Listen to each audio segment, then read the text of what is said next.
Pocatello, we'd go out to the park or something, you know.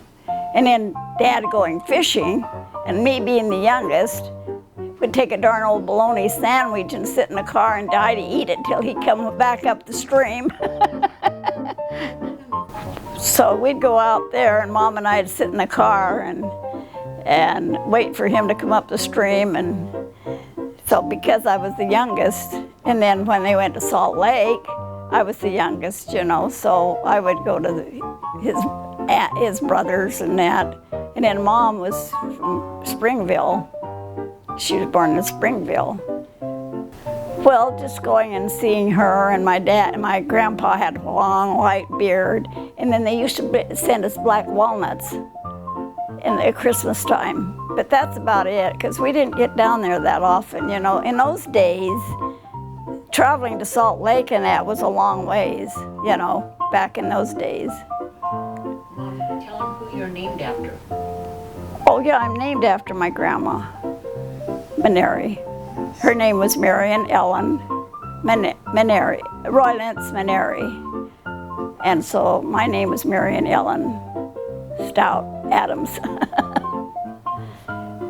Well, Dale and Wendell was up in Coeur d'Alene, and I guess it was close to the Depression from then, but I don't know how the circumstances happened, but I know that they had hawked a tire for fuel or something, and that they were desperate. So my dad, in his old, I don't know if it was a 34 car or what, and we drove to Coeur d'Alene and picked him up and brought him back to Pocatello or wherever. But so I was in the lake with Bob and that so those were pictures of back then. When I was in high school, well, yeah, we were going to go to Yellowstone Park with my friend. She lived across the street from a park. And so we were swinging, waiting for Dad to pick us up. And I went really high up, and of course we didn't have slacks then, and my dress blew up, and so I went out backwards and twisted my arm, broke the whole thing, you know. So, and then we lived up on the hill, and we had steps to go down. So everybody said, "I knew you'd break your arm running to school all the time." And so I would say, oh, my mom got so mad at me because I said, "No, I broke my arm trying to keep my dress down." And my mom would say, "Marian, will you shut up?"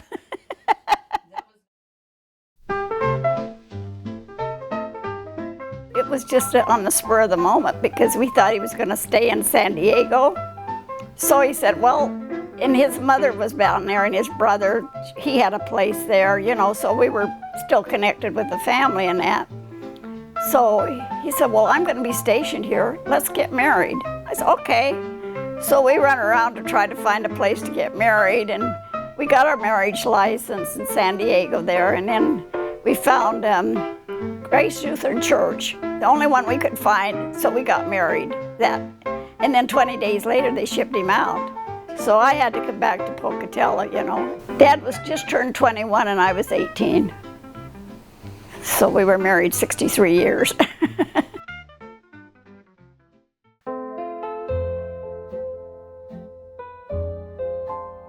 When I was working at the air base, yeah, I was reading the Yank magazine.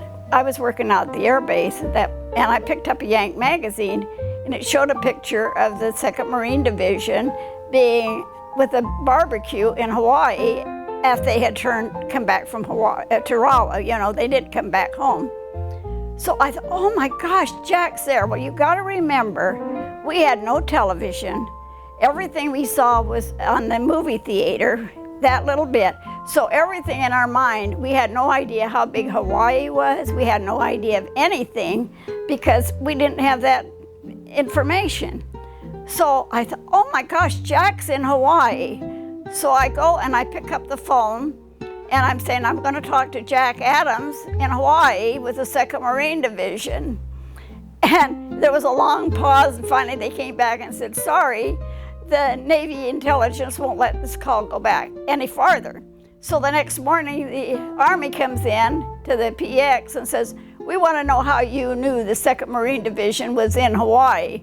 I said, well, it was a Yank magazine. They said, yes, but that Yank magazine isn't for the public. So they didn't do anything, you know, but those were some of my experiences there.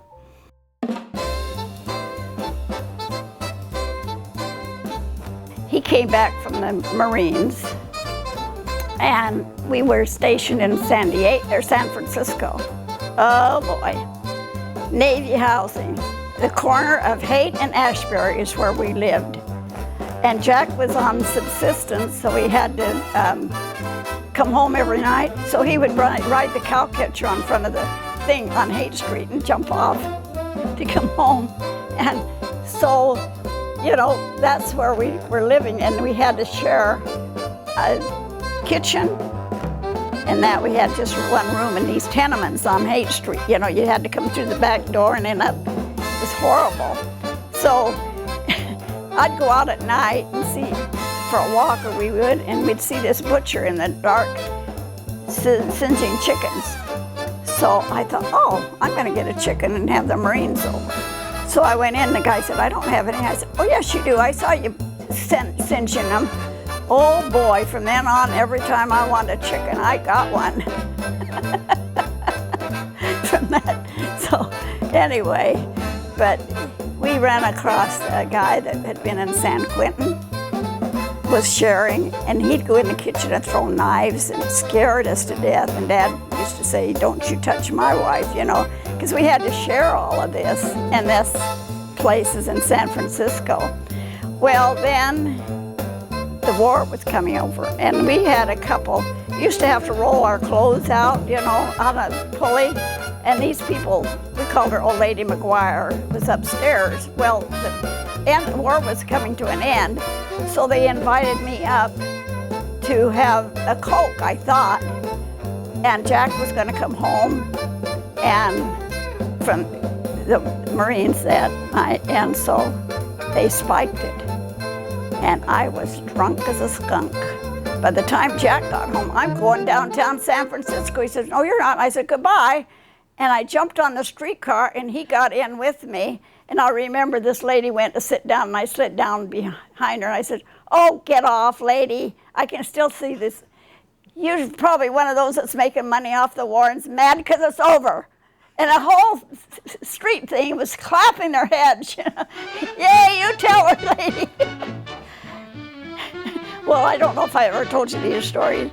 But anyway, we went down San Francisco, and it became so bad. We sat in the Bank of America windows, and the guys would come up to me, and I'd kick them off. Jack would be like this, and I'd be kicking them off. You know, they were drunk, and they let all of Treasure Island sailors loose.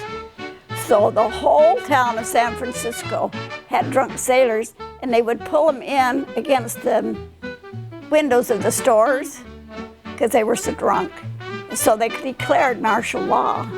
So it took us forever to get home because they were burning fires in the street and pulling off the streetcars and everything. So we got back home from that, and then they declared martial law. So Jack could go to work, but most people couldn't. Well, everybody came to California when we did. You know, everybody in Pocatello had a railroad pass. So, oh, here's somebody that lives in California. I'm telling you, we had company constantly.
lived in some apartments, and Sherry would cry. He'd call on the phone and say, "Shut that kid up, what's the matter," you know? And so I was always scared of him. And so this one time,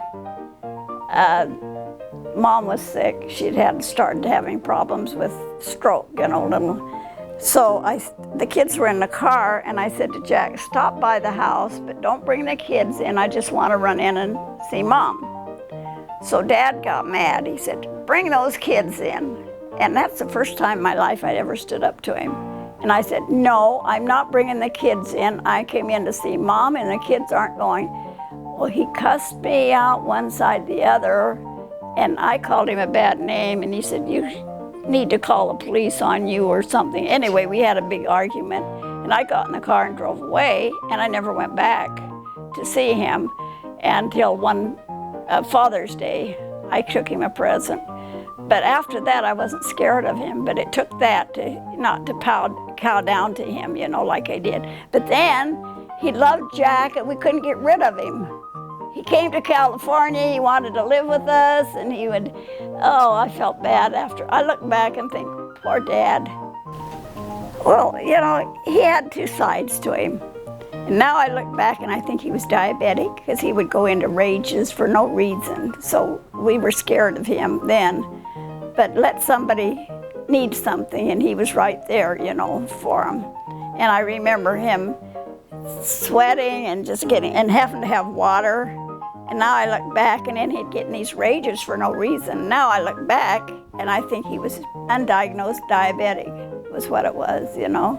And then he was an engineer, so, you know, his hours were all crazy, his food, but he'd get in these rages that, you know, he'd sit at the table and he didn't like it, and all of a sudden the food would go flying, you know. He was just so, and then we had just a telephone, you know, in those days.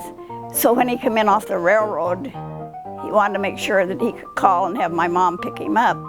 So I have to warn my girlfriends, don't call today, my dad's coming to town, you know. So it was, but I was out and about all the time. I wasn't sticking home. I was going with my friends down to Lavin, families or something all the time. I was still active all the time. So I never slowed down.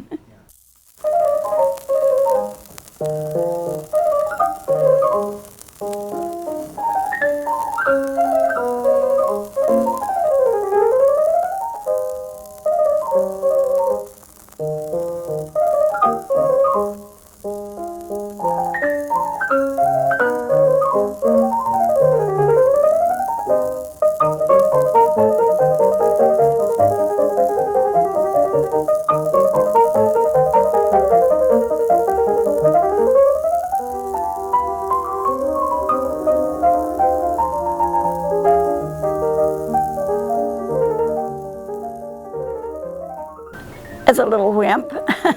That's what she was.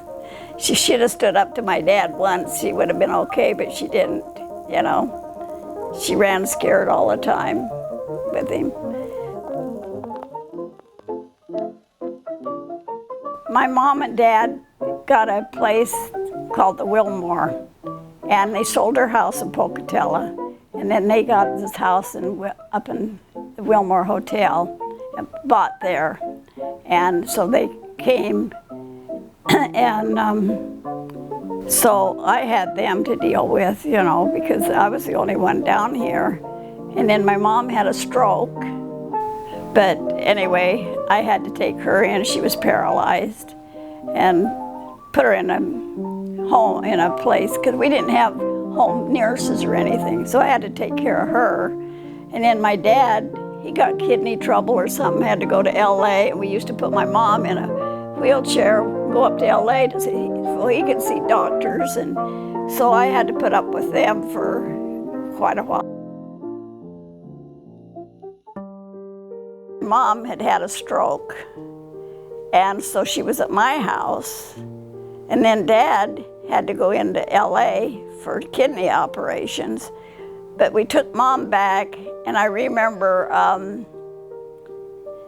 I went down, Jack went down. Oh, I had to have some surgery some female problems. So the doctor said, you can't wait. He thought I had cancer, which it wasn't, but anyway. So I was desperate. Here's my mom in there, my dad up there. What's gonna happen? So I think Dale came down, and she just got down there. I think it was Bonnie, had something to do with her ovaries. I think it was Bonnie. And so Dale had to leave. So then Edith came down to take care of my mom. And I don't know what happened to her. Anyway, it wound up Jack came down there and took care of them because I was having problems. So it was just a big mix-up all the way around, you know. But I remember Dale coming down to help with Mom. So I had to put up with them for quite a while, and then she passed away, and then that left my dad free and crazy.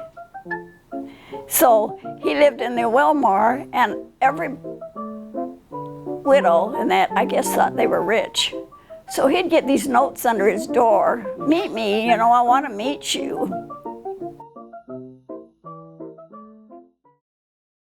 And I went to work mainly just to get away from the tension of having to take care of them and everything.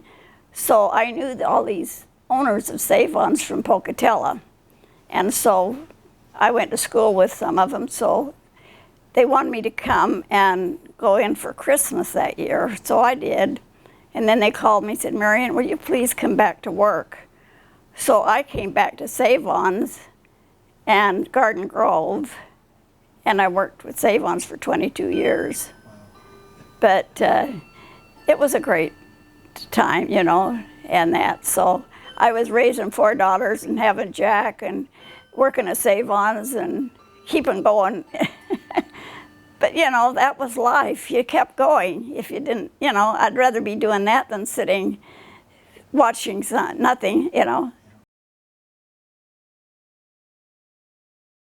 And Jack he was such a wonderful, wonderful guy, wasn't he, Sherry? So happy and Swedish and singing, and we didn't have a lot of tension, you know, like that. We did everything together and that, but we danced our hearts out everywhere, you know. Everywhere we went, we danced.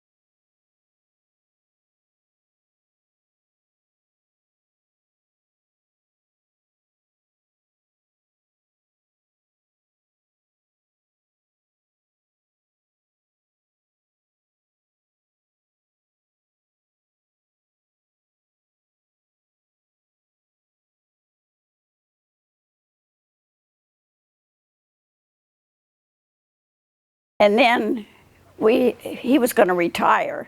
Well, we lived in this mobile home park over here, had a nice home. But the guys, when they'd retire, would go sit with a cup of coffee every morning. And I said, buddy, if that's the retirement, I'm leaving you right now. So we bought a fifth wheel and joined that 1,000 Trails and we went all over with our fifth wheel, back east and all over. And then we also, in the meantime, he belonged to the 2nd Division, Marine Division Association. So we would always go to their meetings all over, you know, the United States with the Marines. So we went down to Omaha one year, and we got to go down off at Air Force Base. We went down 50 feet underground and sat where they make all our decisions. We got to do that. We got to go aboard Air Force One, got to see that.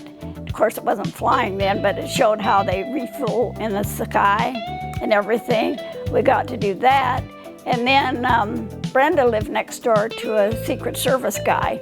And when he found out we were going to Washington, he called and he said, I hear you're going to go to Washington. Do you want to tour the White House? And I said, yeah. And he said, well, I'll call Washington. Called back and said, there'll be a man with a green jacket. He'll meet you at 7:30 that Tuesday if you can stay over. So we didn't get to see anything more, but we got a guided tour, you know. So then we took a pilgrimage to New Zealand, because when the Marine Corps left California, they finished their training in New Zealand because they had no soldiers there. So they lived for 11 months in New Zealand. And so we went back on a pilgrimage to New Zealand.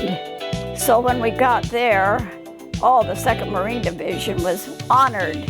So we had had dinner at the embassy with the things, and then we had buses everywhere. We were honored at the mayor's. We were honored all over New Zealand. There would be big banners. And then in Christchurch, they roped off the whole center of town and played for us. So we had to stand, and a big bird came down on Jack's new shirt, and I couldn't do anything about it. Because we were enclosed in the town, you know. So, you know, we've had a lot of experiences, really, you know, when you stop and think about what we've done, you know.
I belong to Yorba Linda Senior Center, and I belong to the Retail Clerks Retirees in Buena Park and that. So I've kind of slowed down though, a little bit. I still drive, but I don't drive as much. So anyway, I've had a busy life. She gets up and watches morning news? No TV? Oh, I can't stand to sit and watch that TV in the daytime. Never have. Well, I'm trying to make a baby blanket by December, but I don't think I'm going to make it. And I don't know, just different things. Find a word puzzle. I've either got a book going. Now I'm doing Christmas. I start in October reading Christmas stories. So by the time Christmas comes, I've got it all set. You love Christmas. Oh, yes. So, and then Jackie's in England, you know, so we get things from her and that, so that was something. Well, I'm so proud of all of them because they've become good family people and good clean living, you know. It's nice to have that memory. It's not, they're caring for their children and their children are carrying on, you know, the legacy of living good lives, you know. So I'm so proud that they're all clean living, and I look at that picture on the boat and I look at all of them and they're all family people, all family members, you know, so that's quite a legacy, I think.